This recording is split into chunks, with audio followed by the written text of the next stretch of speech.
Hey guys, for today's video is pupunta tayo ng funeral ng aming aso, si Tongtong. So, pakikita ko sa inyo paano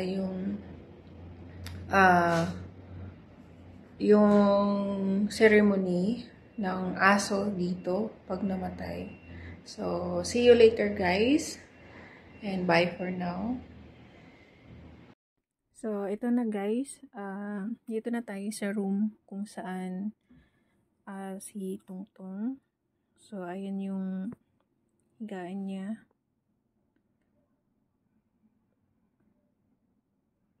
Para lang natulog siya.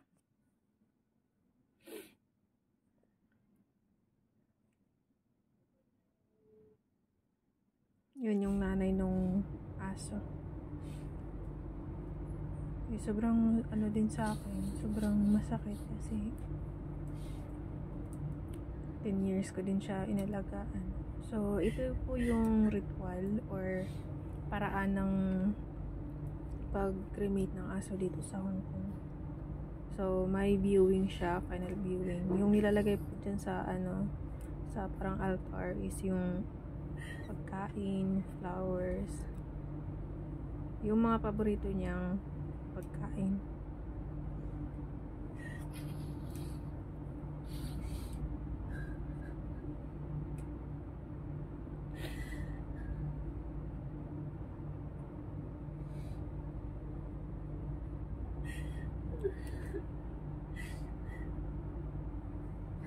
Ano siya, noong October 28 siya namatay, and then cremate siya noong November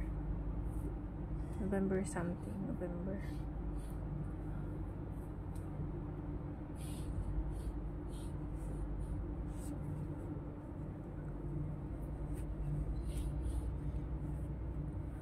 So, ayan. And pinanganak siya noong February 9, 2000.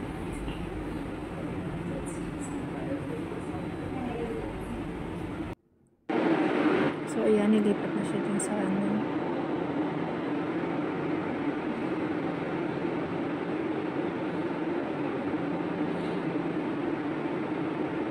kasi yun na yung yun yung gagamitin na para dyan siya susunugin. Yun yung pangako sa babae.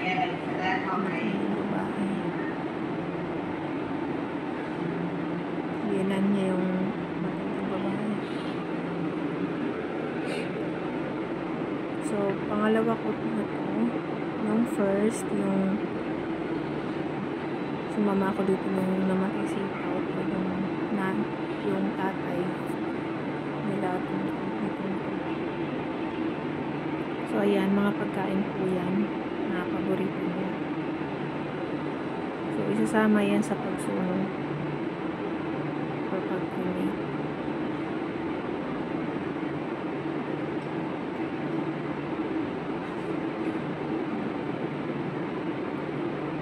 Sobrang ng mga tao dito sa Hong Kong kasi talagang may mga ganito. Sa Pilipinas wala. Mayroon siguro mga ganito pero sa mga probinsya wala na. Kung namatay aso doon, nililibing na lang. Walang mga ganito. Ito kasi parang na niya ito. Parang anak niya. Yung mga dry food yan. Karne, isda. Gusto niya apple, blueberries, at saka yung kiwi. So, yung mga hindi ko alam kung anong tawag dyan.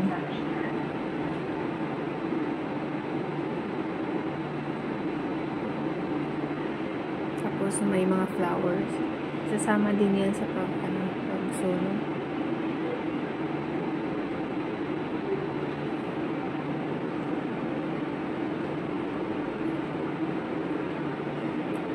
ang ano, yung mga aso dito.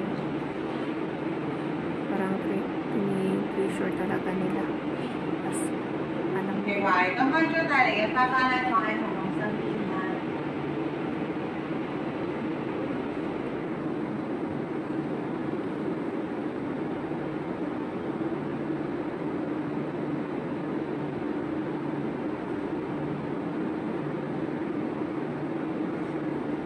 So, ayan yung flowers.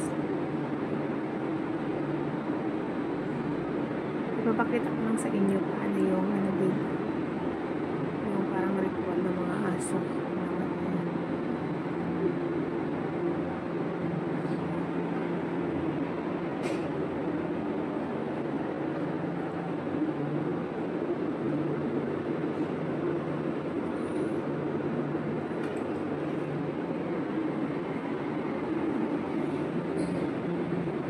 Sobrang layo yan guys nung pinuntahan namin.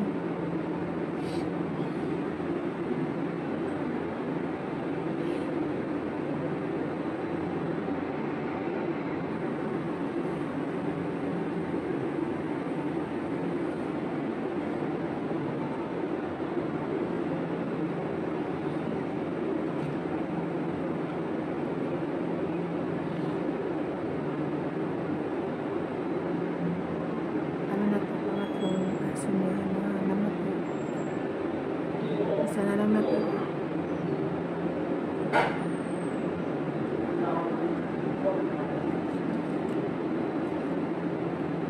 Kaming apat talaga mag-isang.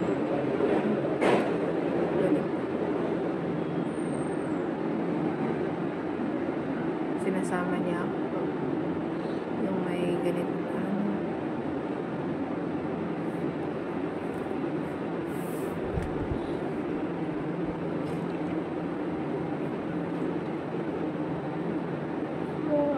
Tungtong.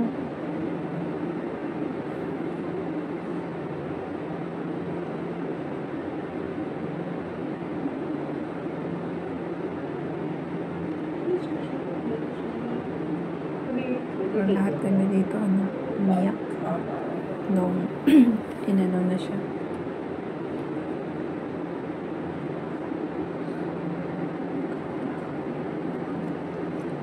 Ang ganda dito.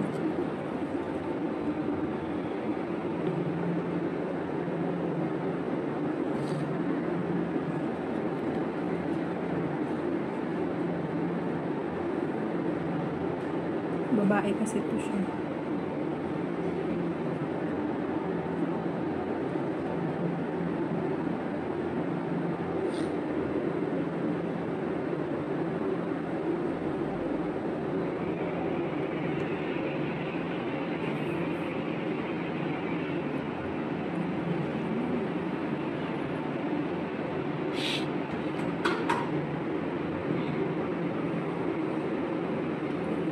嘅位都係同彤彤影張相留念啦。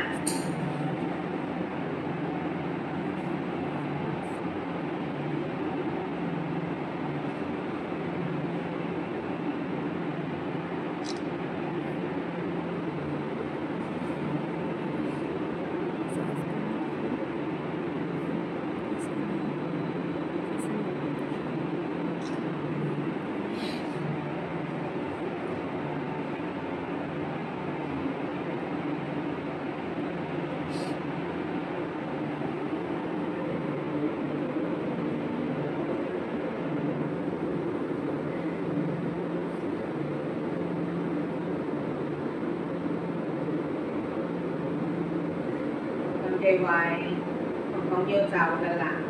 咁師傅會帶彤彤有呢個門檻去嘅，唔該師傅。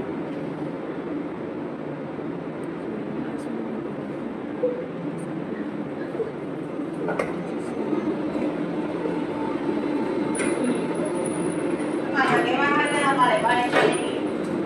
陣間師傅會升起個面，咁多位會見到彤彤隻隻都入到光明。咁當師傅講彤彤嘅位置，我要升出嚟就我做側邊嘅位置。現在嘅時間就係你嘅咁樣啦。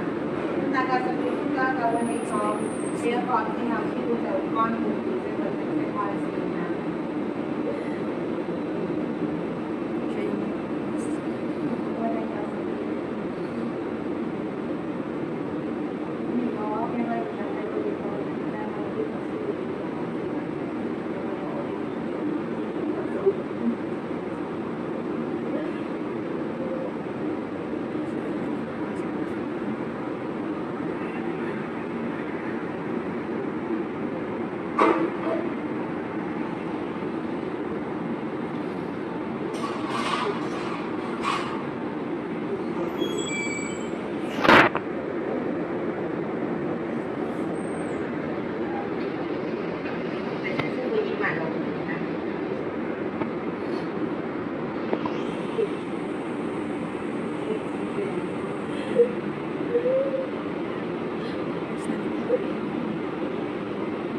80秒鐘左右就會起火，起火嗰一刻火光會比較大，咁各位。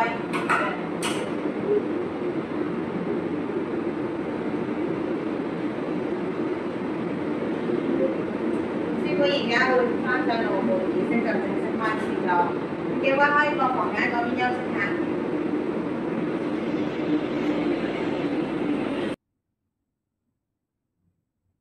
Ayan, thank you so much guys for watching.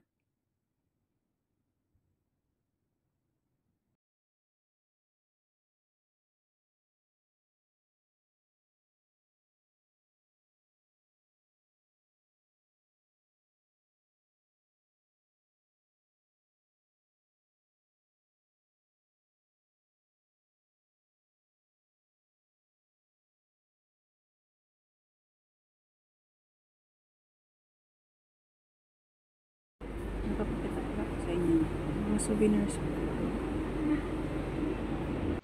And ito yung libingan or yung mga aso.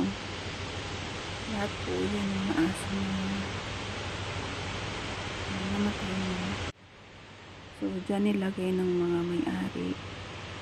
Kasi walang iba kasi sa bahay, sa bahay kasi yung iba dito nilalagay. Ito yung mga iba pang souvenirs or ilalagay din sa nila parang decoration. Cute.